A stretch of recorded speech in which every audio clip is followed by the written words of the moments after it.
Hello, everybody. Dave Neal here, stand-up comic and host of Bachelor Nation News. Happy Monday morning to all of you guys. And if you're a junkie for all things Bachelor Nation, like the nitty-gritty, you guys probably heard over the weekend they launched night one of the 2022 season of The Bachelorette. Here's a blurred out photo. I didn't really do a good job blurring out, but enough of a blur out to not share the details. But we're going to get into that all right now. If you want to see the behind the scenes images, we're not going to see this episode play out till July 11th, but we're going to track it in real time.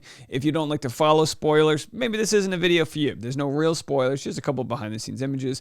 Do me a favor, follow me on Instagram at dneals, and don't forget the private membership only community has been raging, just growing strong. We're going to have a video, a full live stream for you just on the private live stream, patreon.com/Dave Neal. You can go check that out. We'll have that at 10 a.m. or so Pacific time this morning, and a 2 p.m. Pacific public live stream. That's 5 o'clock somewhere, East Coast time, 5 p.m., 2 p.m. West Coast time, public live stream today. We'll discuss some of your voicemails and things like that. All right, we've got Jesse Palmer here. Just a nice power pose. Nice 18 to 20 inch wide stance. You can tell it's a former pro football player right here. Ready to go. Low center of gravity. We've got a semi-wet deck there. As we know, they water it down. It doesn't rain in LA, but of course the water adds a nice shine. Can you tell the difference between the watered part and then the unwatered part? The watered part gets a nice little shine from the cameras. It looks good. Every rom-com you've ever seen, they literally have a truck that comes in, they sprinkle spray the ground, and it's all about creating an illusion, as we do here on The Bachelorette, create an illusion of love. If you want to see another illusion, this actually happened last night. I've got my full response on the Dave Neal Show. Wildest moment in live TV history, Will Smith slapping Chris Rock. You can see he's got a nice... You can tell he's you can tell he's done this before. Anyway, go check out my response as a comedian, what I think about the matter. Nuanced take, you might describe. It's old Nuanced Dave over at Dave Neal Show. Catch that afterwards. So here's the first image. Posted by Mike Fleiss, creator of The Bachelor. And we're also going to talk about how the limo entrances went down and how the women will pick between the guys. Will they share them? Will they divide and conquer? How will it work? We've got Gabby on the left, Rachel on the right, both in some sort of sequined delight. You might say, hey, this looks a lot like somebody we've had in the past. So Bachelor.reality shared this comparison to the lovely ladies of a former season here on the right here. And Caitlyn and Gabby wearing very similar outfits. Gabby more of a plunging V-neck, if you ask me. So people go, oh, geez, are they trying to rip them off? Well, I don't know. Maybe their features just kind of look good. Although there is a stark comparison there.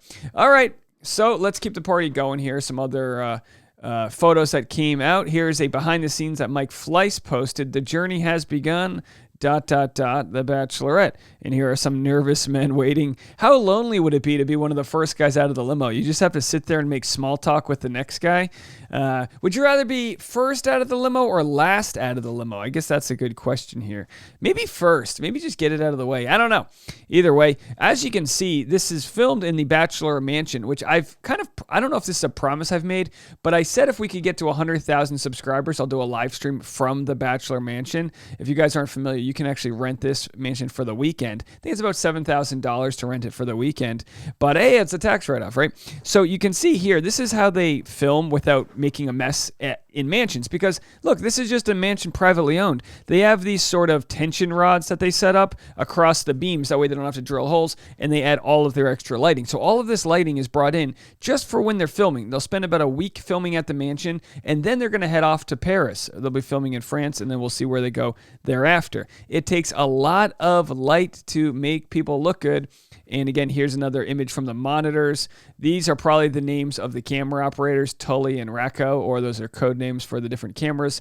And I'll show a boomerang of all of the different cameras that go down. So, I've worked in film for a decade now. So this is pretty common to see a video village, which is just a bunch of displays of all of the cameras getting shots. So, a lot of times there's multiple scenes going on. There's a one-on-one happening with the leads, or a two-on-two now, and then there's going to be also conversations happening elsewhere. So you not only have the video village, but you'll have all of the different audio that's being caught at the same time.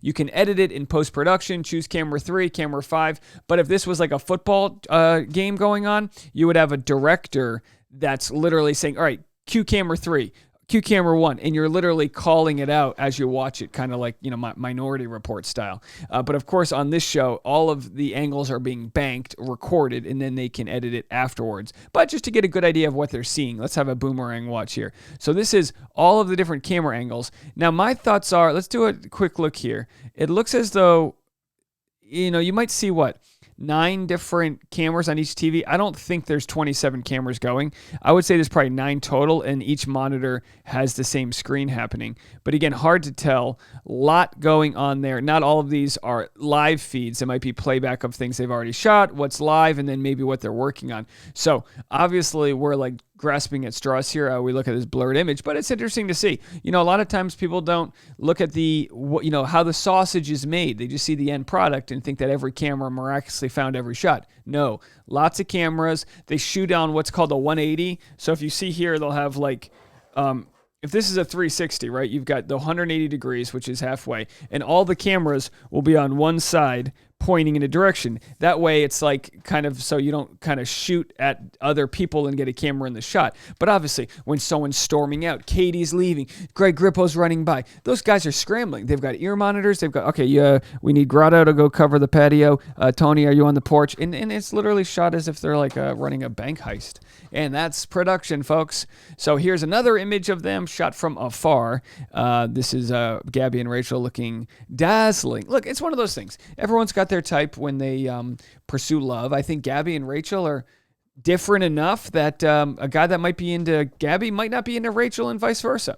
Now we're going to look at what our friend Zach has to say about how the season's all going to go down. Have a listen. This is how Gabby and Rachel's season of The Bachelorette is going to work. I got an inside source that sent me the full picture of the dresses and the tea on how the season started. So there's going to be one group of guys for both girls. The guys are going to be coming out of the limo and meeting both of them at the same time. The guys will be dating both of them throughout the season until it comes down to the final 4. At the final 4, both girls will meet 2 guys' families. So throughout the season, some guys will only be into Gabby, some guys will only be into Rachel, and there will be a few that are probably into the both of them, which is making fans worried that some guys will come in between their friendship. Now, while producers definitely hope they fall in love with the same guy, it really won't matter because they both fell in love with Clayton and came out stronger together. So I'm fully confident Gabby and Rachel will put their friendship first and be open and communicate with each other on which guys they like. And hopefully at the ending, they'll both get proposed to by 2 different guys and go on double dates for the rest of their lives.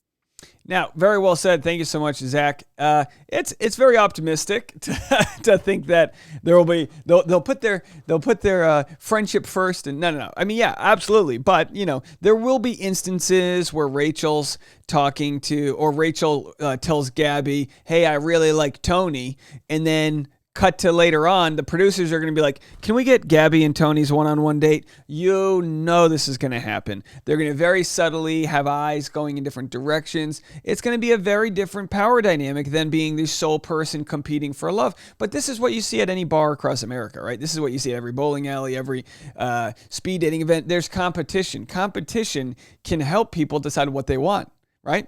So it's kind of one of those ideas where if you're, say, Matt James, just to use him as a random example, you don't have competition. You get to the pick of the litter. You get to choose between all of these different contestants. If Matt James had another contestant on the show, Connor Brennan, then they would have to kind of like maybe playfully, but also assert their position and why they would have to try a little bit harder versus just picking. They would also have to show why. It's kind of like the great unemployment issue that we've had this year, where a lot of people decided, hey, I don't want to work anymore. These jobs stink. They're not paying us enough. Inflation's gone up by X amount. We haven't gotten a wage increase since the Reagan era. All these different things. Now no one wants to work, rightfully so, in my opinion. And then companies like Subway have to be like, all right, fine. We won't pay a minimum wage. We'll pay a 19. So it goes up a little bit, right? A little bit of negotiating through the economics of it all. Well, there's going to be some negotiating through the economics of having 2 bachelorettes. They're going to have to prove why they're the one for the guy, and the guy's going to have to prove why they're the one for them,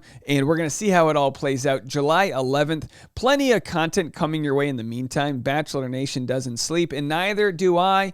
Go check out right here. I'll put a link up my video about Chris Rock and Will Smith on the Dave Neal Show. You can go catch that Dave Neal Show on YouTube. Just type in Dave Neal Show. And also, like I said, live Patreon coming up in a little bit. So many new members are part of the private membership only community. If you want to hang out with us in an exclusive community while I make live streams of me making content, go to patreon.com/Dave Neal and work from home with me. We'll see you guys in a little bit. Happy Monday, everybody.